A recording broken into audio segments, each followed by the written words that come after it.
Namaskara and welcome to BIC Talks, a podcast by Bangalore International Centre, bringing you conversations that move, inform, and encourage discourse.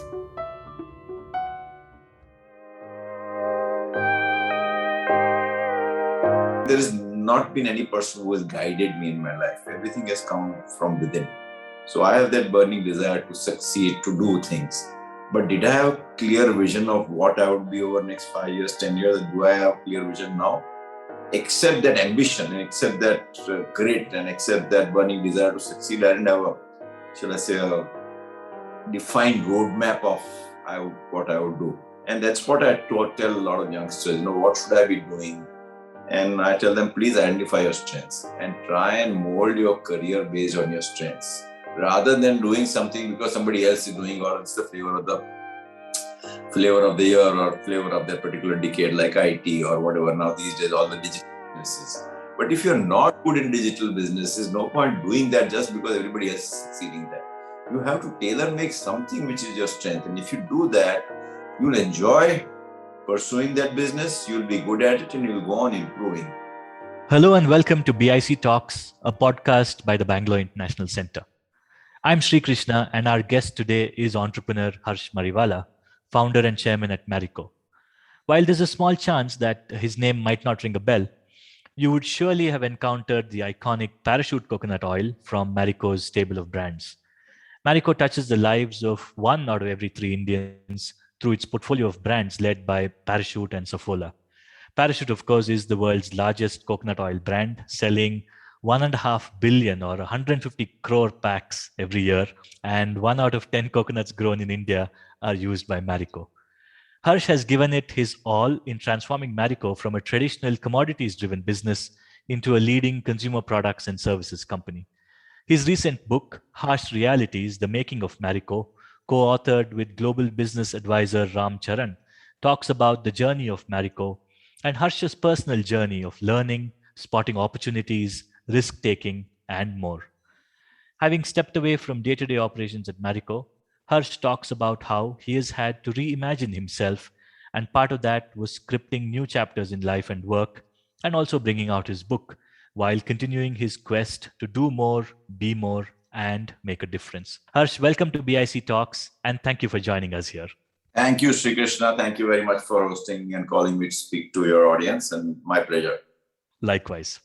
I want to start by asking you, after all that you've achieved and seen, what gets you to jump out of bed every morning? And I say jump out of bed, not just figuratively, but given your fitness focus, I believe that's how it is literally as well.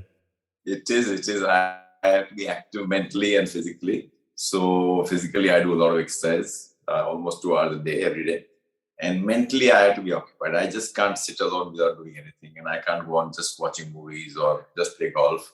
I have to be mentally active. And I think then I have to find my ways through, how do I keep myself occupied? So my life has changed dramatically after I stepped down as managing director. And I have to find new ways of occupying myself. So a lot of seeds were sown prior to my stepping down. So it really helped me in terms of doing newer things. I had to reinvent myself in terms of spending time on variety of issues. And I must say that I've been able to do so. And as of today, I'm gainfully occupied because mental occupation is something which gives you stimulation. It gives you challenge. It just makes life very interesting. And I think that's the crux of what keeps me going, what wakes me up. Many times I wake up in the middle of the night thinking some issues which are in my mind. But as I said earlier, a variety of things I'm doing and I'm enjoying myself. And we'll talk about all of those as we go along. But again, what got me thinking was also, what was your driving ambition back then as you were building Marico, and what is it now, Harsh?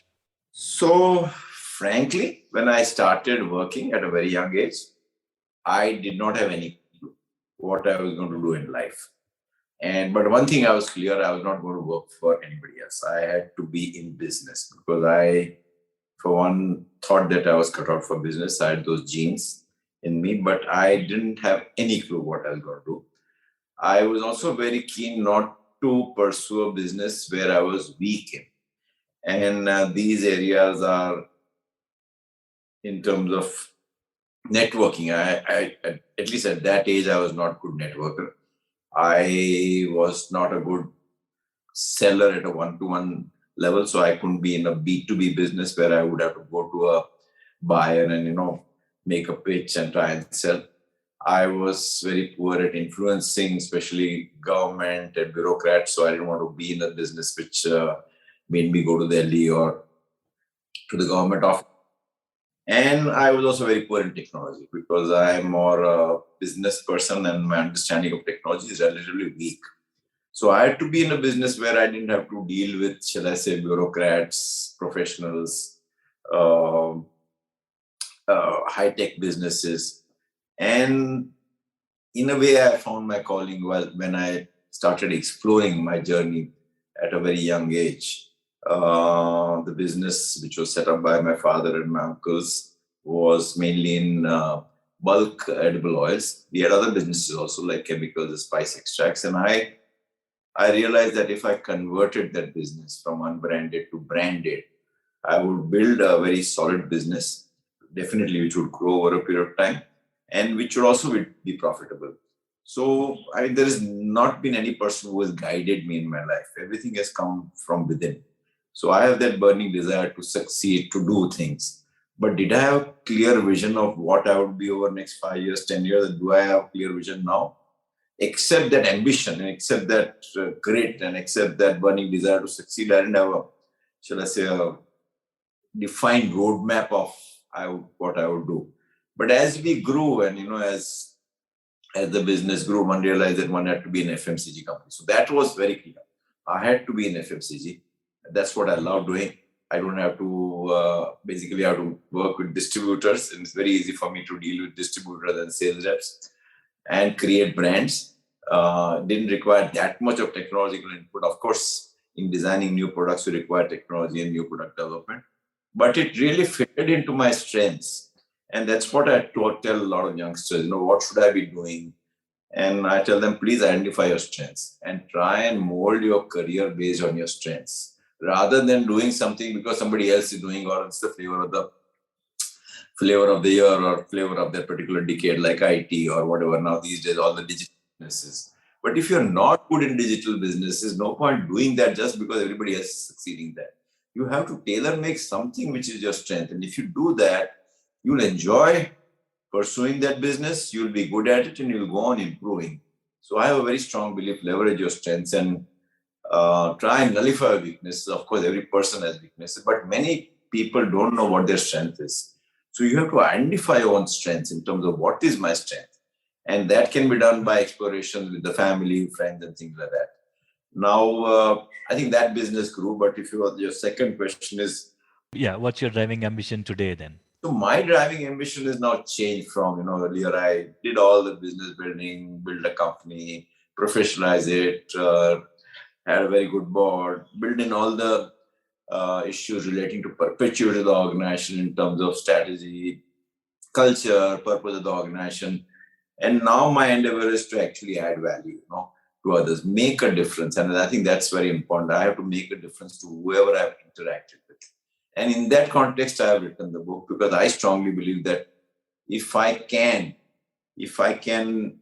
talk about my life and my learnings and my failures, and if it appeals to either a student or a professional or an entrepreneur or even a housewife, I would have done my bit in terms of adding value to them.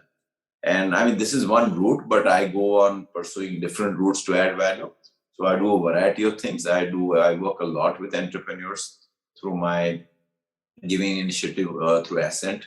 I do a lot of work in the area of mental health. My daughter runs it, but I spend a lot of time, resources on supporting mental health in the country.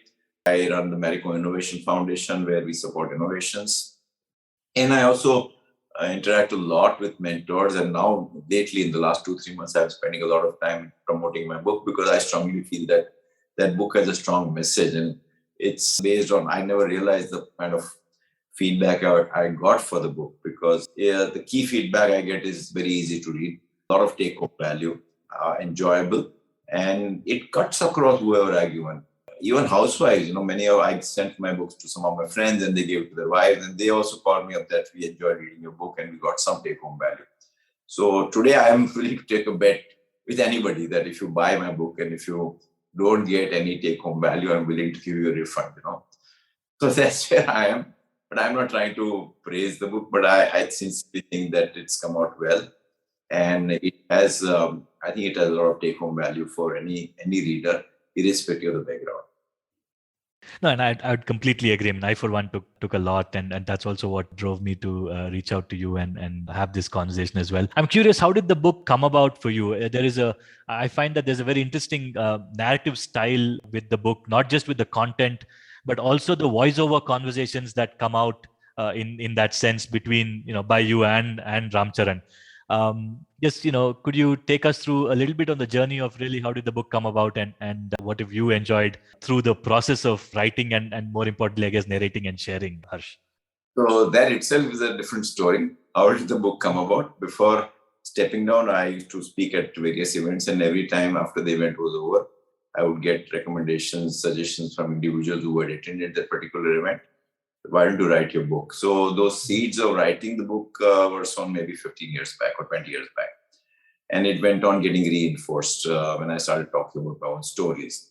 So when I stepped down, I had some time, and as I said earlier, I had to be occupied mentally.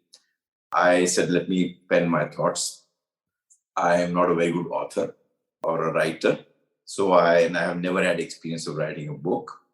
So I wrote down my own thoughts in random fashion, just to capture my own story over a period of time.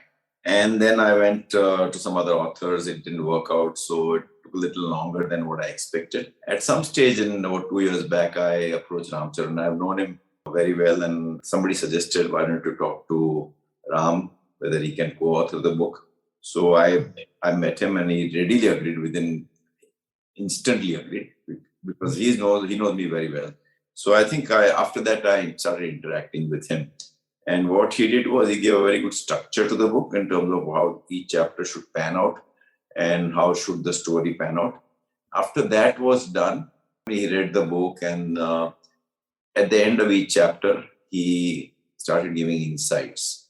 So the book is my own story, and peppered with nuggets of wisdom from his end in terms of what is the take-home value at the end of each chapter. And his contribution is captured in a very, very concise way, very effective way for the reader to relate to my story, and then what is the take-home value. So I strongly feel that he added a lot of value in giving his insights after reading my story. Now, we had some sort of a draft ready at that stage. One of my ex-head of HRC, he wrote the business side of it. And the book was like 70-80% ready. And then the pandemic happened.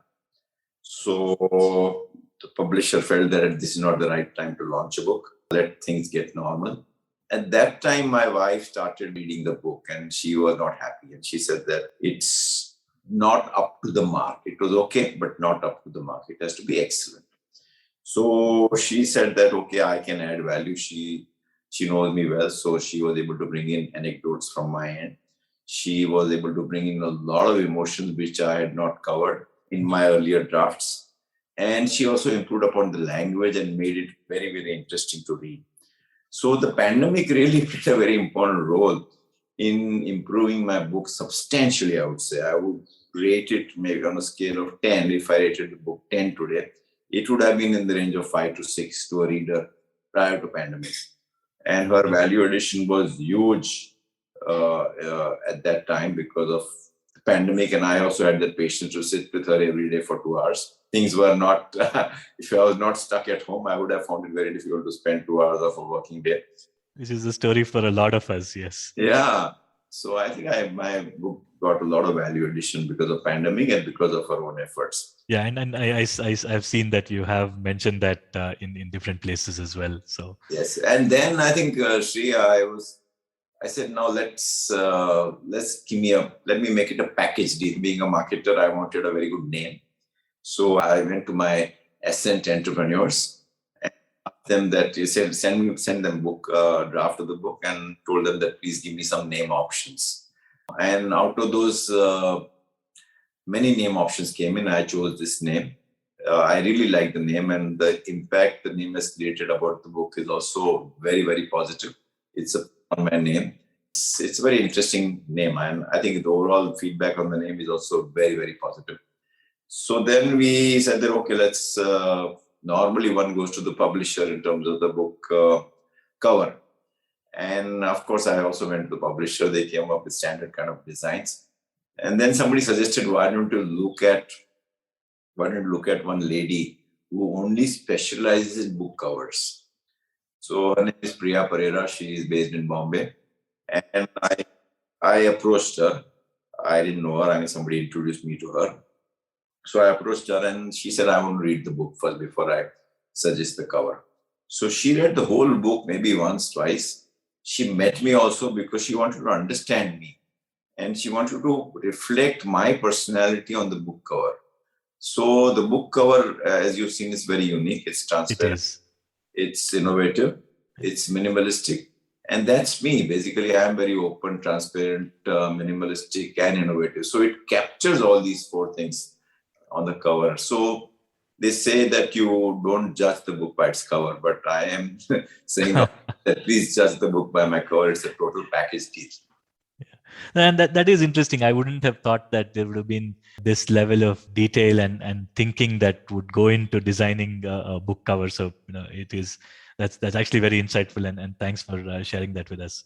Stepping back to what you talked about a little earlier as you got going into the business, and you talked about the fact that it was largely a distribution play back then, and I'm not sure how many of us know this, but really in the 70s, Parachute was sold in bulk in large tins, and there were distributors who then you discovered were actually selling these in smaller packs. Yes.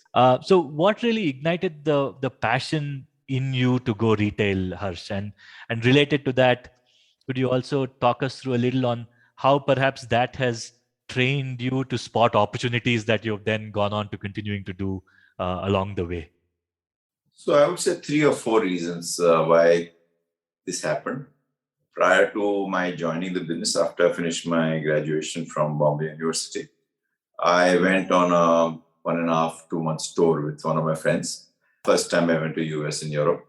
And I started seeing all these fancy supermarkets with a whole range of packaged goods. And I was quite impressed by the variety and the way that things were packaged. So, I was fascinated by when I saw the supermarkets first time.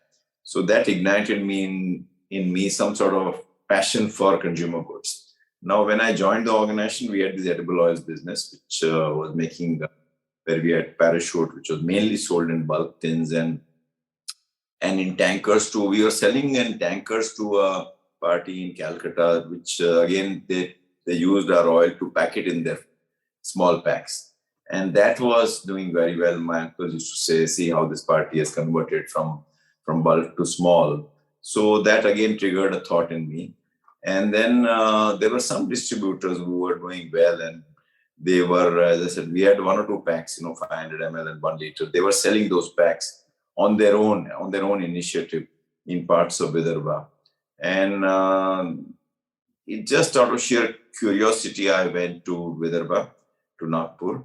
And I took a car and started traveling to interior markets, started appointing distributors. So my initial explorations, I really enjoyed that, working in the market, making that sale to the retailers, appointing distributors. And many a times in small town, there were no hotels also, or very poor quality hotels. I used to stay with the distributors in their houses. That really gave me a huge satisfaction. I was enjoying myself and traveling to those markets in interiors. So my initial... I said it's evident even now that, as you're sharing this itself, as you're recounting it, it's evident. The kind of satisfaction you get, the thrill you get when you make a sale to a retailer, it's very difficult when you are influencing things, because you're doing it yourself. Maybe at that age, I was much younger. So my initial explorations were very, very encouraging, and I started seeing success. in terms of increased sale. And since then, I started recruiting talent. Talent has played a most important role in my journey. I have always invested in talent, culture building, improving quality of talent. And whenever I have done that, it has reflected uh, very positively on the performance. And I strongly believe that in any business, talent is the most underrated part. And many CEOs, especially in India, are not investing in talent. There is a war for talent. The war for talent is as aggressive as the war for market share in the marketplace. And in recent times, in the pandemic, the attrition levels have just hit the roof. So it's very important that CEOs realize that they have to create an employee value proposition, attract good talent, and retain talent. And I have learned all this through just trial and error because, as I said, nobody to guide me. I had to set up the whole organization, recruit talent. And in the kind of business we are in, talent has played the most important role. I have hardly made any capital investments in my own journey. Everything has been just either subcontracted or, those old factories we had just put in some packaging machines. We converted the business from unbranded to branded and created value for the business. Right. And along the way, how do you sense you've been able to train yourself to spot opportunities? And related to that, what's your advice for entrepreneurs or professionals in terms of, training themselves to be able to do that in perhaps the ways you have? Yes, you're absolutely right. I think that's the crux of any business. You have to identify opportunities and convert into a proposition which makes meaning to a consumer. I think there are multiple ways of identifying opportunities. One is to do what is known as the outside in, what's happening in the other parts of the world, other parts of the country, in other sectors. And can it be applied to your own sector or the likely sector you're getting into? For example, if you are in a fast-moving consumer goods, there are trends which have been there in developed markets, and these trends are likely to come to India over a period of time. Now, if you're able to spot those trends in advance, then and pioneer something in India, you are sitting on an opportunity. So what are these trends which in the last few years which have happened? The whole movement towards vegan. Vegan is catching on in India. It is going to catch on further. Movement towards sustainability, using products or making products which are natural products. And now in the pandemic, we've seen the trend towards health, mental health, spiritual health, healthy foods, yoga, meditation. So these are the trends which you have to capture. And then the trend towards hygiene. So environment throws in a lot of new opportunities. And then the trend towards the e-commerce, the digital disruptions. So first thing is that for any entrepreneur, you have to bring that outside in. And that can be done through personal visits, through internet searches, through reading books, through looking at some other companies which have done in other parts of the world well, talking to thought leaders. I think that is the starting point. And then, develop some ideas, based on those trends, whether you want to go into a product or a service. Ultimately, it's the customer you need to do insighting. Once you get some broad idea, then you start interacting with the customer and go deep into consumers' mind. Many times the consumers themselves don't know what they want. These are some latent needs that the consumer don't know. So you have to go deep into consumer minds and then try and explore, get insights based on whatever ideation you may have, that what is it cutting ice? Is there a critical mass? So you marry those insights with whatever you're developing, go on improving your product or service based on the insights. Again, go back to the consumer, test it out, whatever you develop. Again, make changes based on the feedback. So it's a very iterative process of interacting with the customers, product development or service development. And then finally, even if you do all that, you can do a little bit of market research, but there is no shortcut to launching the product in the marketplace. So you have to test it out in the consumer space. So either you launch it in a limited way or prototype that thing, and you should test out various things. Is the product satisfying? Is there a big enough market? What about pricing, packaging? So a whole host of things need to be tested. So you need to prototype that, again, incorporate learnings and then scale it up, because the cost of launching, especially a consumer product, is quite high.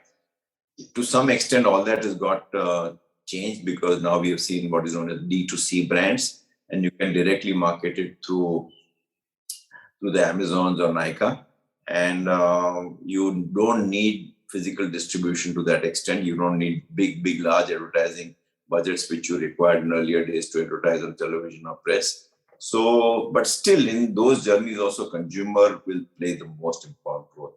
And to me, in any business, consumer is the most important stakeholder.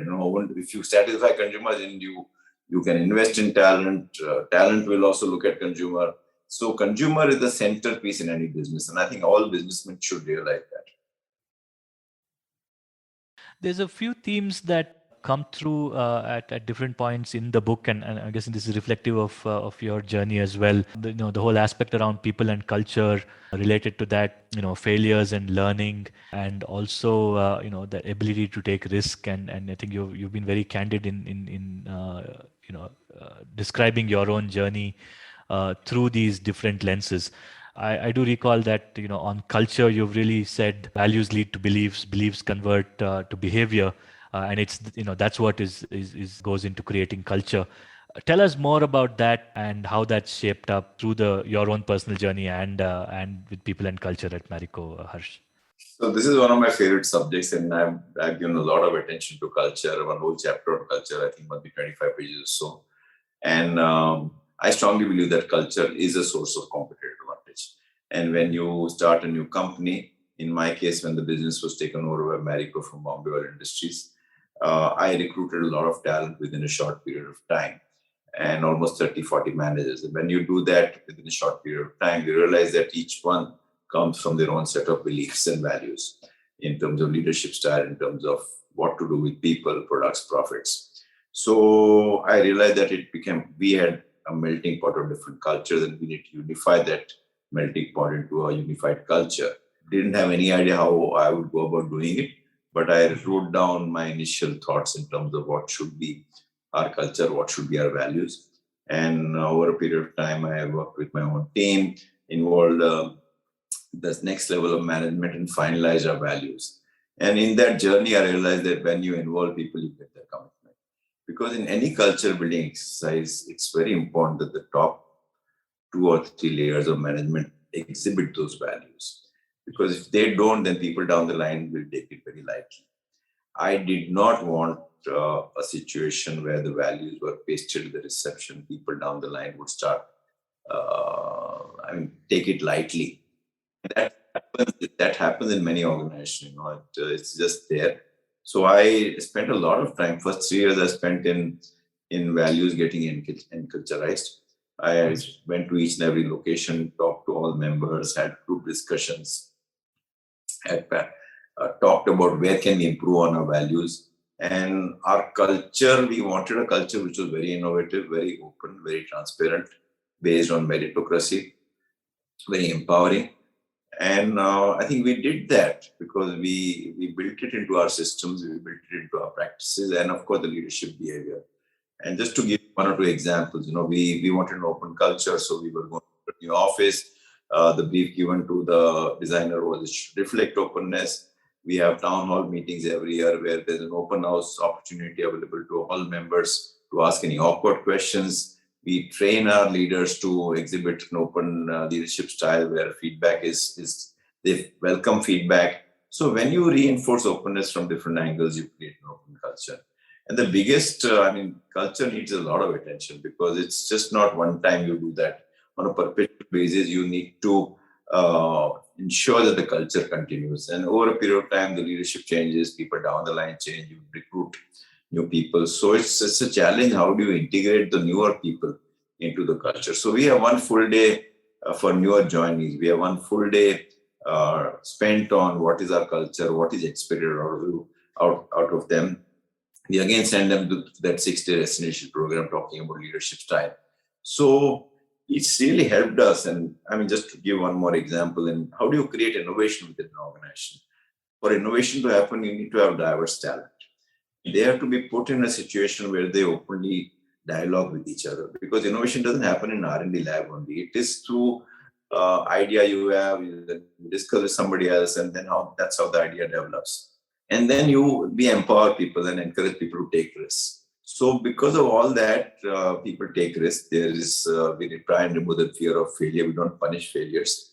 Encourage people to experiment, prototype, and when you do that, you see many more experiments taking place. Many of them may not succeed, but a few of them succeeding will have a huge impact on your success.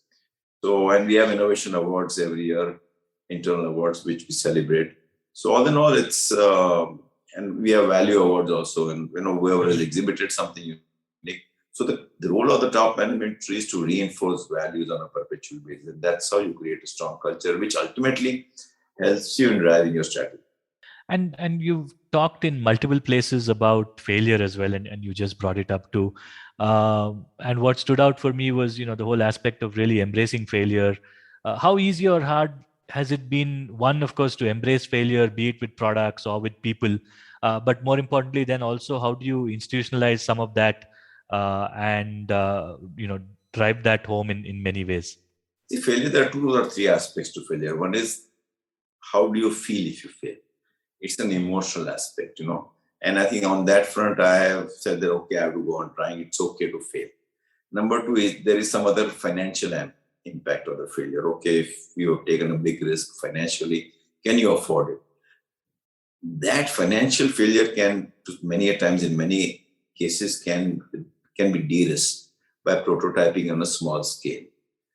So I always say that, okay, if do not take a big risk, then prototype on a small scale. If it fails also, the risk or the financial impact of that would be much lesser. And you use that prototyping as a learning to actually scale up. So one has to be, first of all, open to trying out. One should not emotionally get upset if one fails, what others will think about me. Oh my God, he did something and he failed. It's okay. If I have done 10 things and even if I fail 8 times, will succeed twice. And if that success has been big enough, it's okay with me. But, many people, especially youngsters I've seen, they don't want to fail in the earlier parts of their career because that may have an impact on their biodata, And that's something which, they have to realize that every person will fail. Every person has failed, and then out of most of the failure, there is always a learning which can be applied later in your life, which will take you to a greater success. And I think that's another recurring theme in the book, which is your desire to be a constant learner. How have you done that, and what advice or insights do you have for people? I know you famously said, sometimes you win, sometimes you lose, but there's a better one. Sometimes you win and sometimes you learn. How, I guess sometimes always you learn. True, always you learn. So how has that come about, and how have you built that through time, Harsh? So I think my learning goes back into my, shall I say, lack of postgraduate degree. I'm just a commerce graduate, and I went and joined a family organization, completely traditionally family managed, no professionals. So I had to learn. I had to learn basics. I had to learn how to recruit people. I had to learn how to design an application form. I had to learn how to appoint a distributor. So my initial set of learnings came mainly from people who I had recruited because they were professionals. And even I had to appoint distributors. I went to an advertising agency, spent 1 week with them in learning. So whenever I've learned, it has helped me. So that very solid learning has got really deeply ingrained in me that one has to go on learning forever.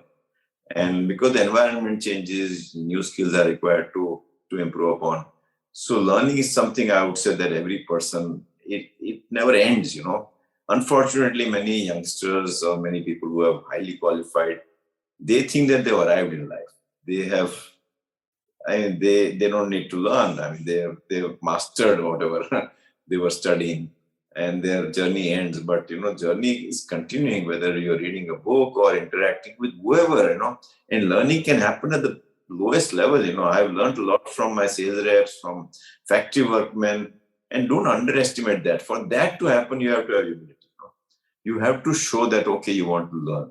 And the moment you ask them, kya karna chahiye, please tell me better way to do, they will open out. Otherwise, there is always that distance, okay, how can I tell him that, okay, but if I ask you that, please tell me, I want to learn.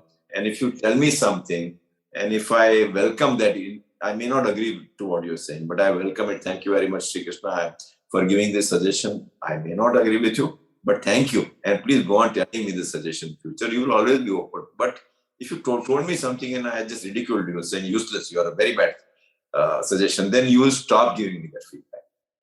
You also talk very candidly about your own ability to take risk, and I was curious, how do you see risk taking having evolved over time, and particularly with the very with the buzzing entrepreneur ecosystem that we have today, where you're seeing far higher levels of risk taking, let's say over the past 10-15 years perhaps, than what it was back then. How have you seen that evolved, and any thoughts around that? I'm very thrilled, the way we are seeing unicorns, and yesterday listing of Nykaa, and the wealth. Many of the individuals without any business background or families in business have done amazingly well. Yeah, both creation and distribution of wealth. Yes. And amazing is understatement. And I think all these successes is going to improve our overall, shall I say, entrepreneurial risk taking. To some extent, they are not taking so much of a personal risk because, first of all, they don't have that much money on it. So they are raising money through many funders, family offices, private funders. But they are taking risks. And all of them will not succeed. Definitely all will not succeed. Some will succeed. They'll become unicorns. But it's okay to fail because we want to see more and more entrepreneurs entering business. Need not be a digital business, any business. Because ultimately, entrepreneurs create wealth for all the stakeholders. I have a very strong belief that entrepreneurs create wealth for each and every stakeholder, whether it's customer, whether it's shareholders, employees, associates, or the government. And we go on blaming the government in terms of lower GDP growth rate. I think the onus of improving GDP growth rate is on entrepreneurs and on all of us to exploit opportunities, to become global, to export, to identify newer opportunities, to pioneer brands, innovate. So it's great to see such youngsters doing so well, and it's just not one, but I mean we've seen last 1 year and many more to come. So it's become a big buzz. Okay, financially they've done well, and that may also spur many people to take risks, but that's okay. We need more and more people to think about business, ideate, take risks, and some may not do well, but it's okay to fail. And do you sense that at some point, as organizations scale and grow, there is a level of risk aversion that sometimes does set in? Have you seen that, and thoughts on perhaps how do entrepreneurs think through that and not go down that path? See, one is the entrepreneurs themselves. A lot will depend on the entrepreneurs to what extent they want to grow, because growth is important. If you stop growing, then it's like oxygen. The whole organization will come crumbling down. So you have to grow. There is a pressure for you to grow in the ecosystem if you want to retain talent, if you want to pay them well. If you stop growing, then so there is an internal pressure. If you want to be in business, you have to grow. And growth and risk taking go hand in hand in my opinion. So you have to ensure the entrepreneurs have to ensure that they drive growth by identifying opportunity. The whole company should think of growth. And how do you create a growth mindset is very, very crucial. So if the entrepreneur is not growth oriented, it's better that he sells that business. And don't be in a business where you look at growth from a very muted angle. You have to grow and you have to continuously grow. Growth is very challenging, it's exciting, and it's a must for any business. And how would you build Marico today if it were to be done? I think the environment has changed. It has. I built an FMCG business. So again, I would go back to my own strengths. So I would only leverage those which are my strengths and not go into something because somebody else has created or because it's the flavor of the season. The whole way of marketing, at least FMCG products, we see a new range of entrepreneurs in creating D2C brands. So to some extent, Marico also has acquired some D2C brands. but I'm not good in digital. Maybe if I was young, I would have been better, because those days it was not there, D2C. But I would primarily look at going into a business where I can understand customer.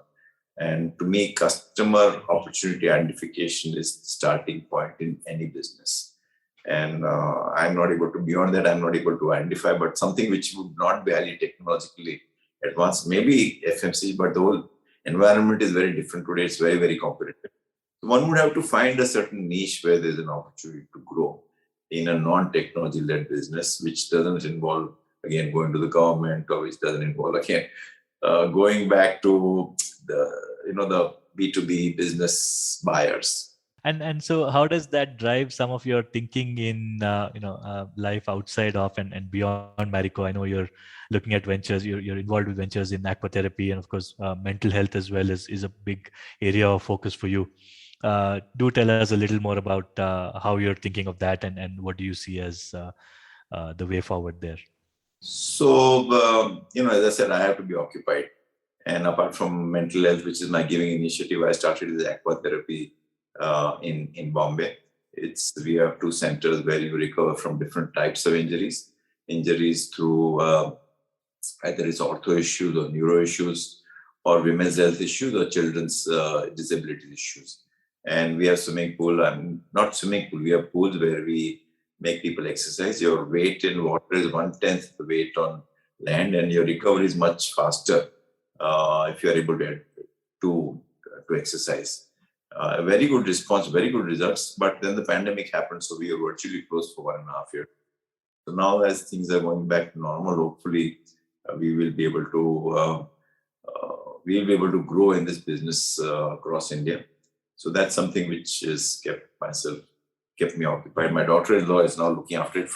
I think at this stage now, I'm looking at in each business, how do I create a good succession pipeline, for myself. So in Marico, Kaya, I have my son. In mental health, I have my daughter. In the entrepreneurs thing and my aquacentric, I have my daughter-in-law. So each one is now, so I'm grooming them to succeed me in each of the key initiatives I've undertaken. And you also talk about your own journey into purpose, and tell us more about how that's evolved for you, and what have been some of the driving factors there over time, because obviously it's not something that would have just happened overnight, but obviously you've been able to spend more time thinking through that perhaps in the later stages. Yes, I purposely started almost about 15 years back or so for Marico. It was there, but it was not defined. And we engaged a consultant to talk to our people and find out, is there some unique thing which is happening within the company, which can be captured as purpose. And based on the insight, the consultant came back to the conclusion that, you are trying the organization is going out of its way to look at each stakeholder. For example, in case of a consumer, for a brand like Saffola, we were going into overall health of the heart. So we used to have heart healthcare camps, we used to have cholesterol checkups, educate the customer. So we were just going beyond selling the product. Similarly, when it came to advertising agency, we would add value to them, or our key associates, packaging vendors, we would go to the factory and try and improve their productivity. So they came back with a conclusion that the organization is doing much more than what is expected with each of their stakeholders, including the employees, where we spend a lot of time in culture building, which makes people enjoy working with us. So they came with the proposition that, be more, make a difference. And that should be the purpose of the organization. And since then, after we came back with the purpose of the organization, I happened to read a book which was written by Raj Sisodia and Jagdish Sheth out of US. The name of the book was Forms of Endearment. And it clearly shows a very strong correlation between organizations which had purpose, organizations which looked at all the stakeholders and not just shareholders, because all the stakeholders were interlinked with each other, starting with the consumer to employees to associates, shareholders, as well as the society, because each of them fed into each other. And my just belief in that purpose grew substantially. And since then, we've been spending a lot of time encouraging our own each brand to have a purpose and go beyond what is expected. And each and every person within the organization is expected to do something for purpose. For example, in Kerala, because we buy a lot of coconut. We have been, Kerala and Tamil Nadu, we've been working with farmers, and we are working today with about 60,000 farmers and trying to improve productivity. We've seen 14-15% increase in productivity, and that itself is adding about 200 crores of income to the farmers every year out of better practices, better whatever farming. So I think the key thing is to make a difference. And I think that's our purpose. And we've seen that in the pandemic, everybody started talking about purpose and looking at all the stakeholders. But this is what we've been doing for the last 15 years. And even in culture, people talk about, we did culture about 35 years back. Or 30 years back, sorry. I'd like to end by asking you a question that, some of these trends catch on the internet. What advice would you give your 25-year-old self, or maybe your 30-year-old self? No, I'll go back into what I said, identify your strengths first and leverage your strengths. People spend a lot of time in trying to improve their weaknesses. But beyond a point of time, if you spend that energy in leveraging your strengths, you'll have a better result. And then base your career on your strengths. I think to me, that's most important thing. Number 2, each person will have a failure. You need to have a grit. You have a passion, but if you have passion, if you don't have grit. So passion combined with determination and perseverance gives you grit. You will learn to deal with failure, learn to get learnings out of failures and go on trying rather than just giving up very early. I think it's very, very crucial. And finally, I think one has to have a purpose in life. You're not doing things to make money. You have to make a difference to others. And to me, that's very, very important. Because you're sent to this world for adding value to others. Money is not going to take you up there. If you get the satisfaction of doing something for others, that satisfaction is much, much deeper than monetary gains. Thank you so much for joining us on BIC Talks, Harsh, and thank you so much for such an insightful conversation. Thank you, Srikrishna, for asking me such great questions, and pleasure. Likewise. Thank you. Thank you for staying on for the full conversation. If you like what we do, please share it with your friends and family. You can also leave us a review or rating on iTunes and Apple Podcasts. The crew that makes these podcasts possible is Gaurav Krishna on sound supervision and production, with support from S. Sarvanaraj and Raghavendra Tenkaila. Artwork and design is by Chandni Venkataraman of Crisscross Design Studio. Don't forget to subscribe to our channel on your favorite podcast platform. It can also be accessed on our website, bangaloreinternationalcentre.org. Do follow us on Instagram for updates on all our programming. This is Lekha Naidu signing off on behalf of everyone at BIC.